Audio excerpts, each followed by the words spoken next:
진도준은 미라클의 대주주로 진양철 앞에 나타나며 순양을 내 돈으로 사겠다는 포부를 밝힙니다. 진양철 입장에선 믿었던 손주한테 제대로 통수를 맞게 된 격이죠. 진양철은 진도준을 견제하기 위해 본격적인 작전에 들어갑니다. 먼저 진양철은 진도준이 따낸 새서울 개발 사업의 디지털 미디어 시티에 들어갈 사업자들을 회의시켜 아무도 참여하지 못하게 합니다. DMC 사업에 참여하지 않는다는 말은 진도준이 아무리 투자해봤자 수익이 나지 않는다는 뜻이죠. 진도준을 맘에 둔 모현민이 DMC에 자신이 운영하는 사업체들을 넣어주겠다고 거래를 했지만 모현민의 을이 되고 싶지 않았던 진도준은 그 제안마저 거절하게 됩니다. 그러나 간판에서 영감을 얻는다는 오세연의 말에서 힌트를 얻은 진도준은 게임 방송사 유치를 준비하게 되죠. 드라마의 현재 시점이 1998년도인데요.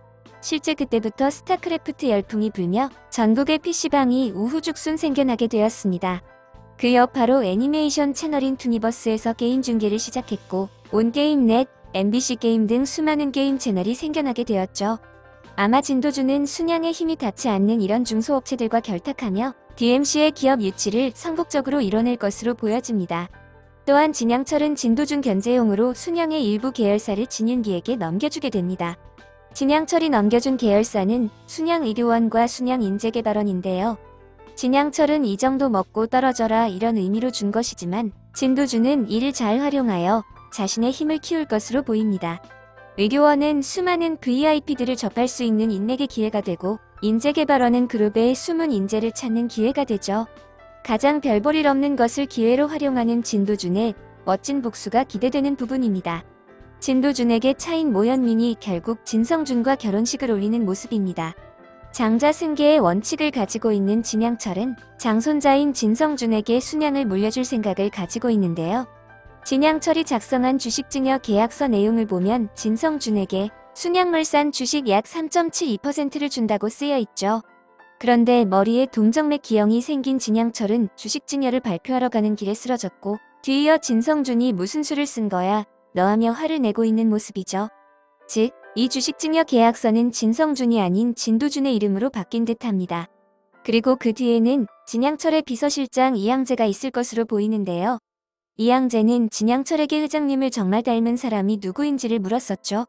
또한 이양재의 인물 소개를 보면 진씨 형제들에게 자신은 그저 순양의 마름, 즉 주인 대신 관리해주는 사람 정도로 평가받고 있는 걸 알 수 있습니다. 그러면서 이양재는 순양을 키운 건 진씨 형제들이 아닌 자신이라고 생각하고 있죠. 즉, 이양재는 순양의 후계자가 진씨 형제 또는 진성준이 되는 건 원치 않는 모습입니다. 대신 이양재는 혼외자인 진윤기의 아들인 진도준의 경영 능력에 눈길이 가고 있죠.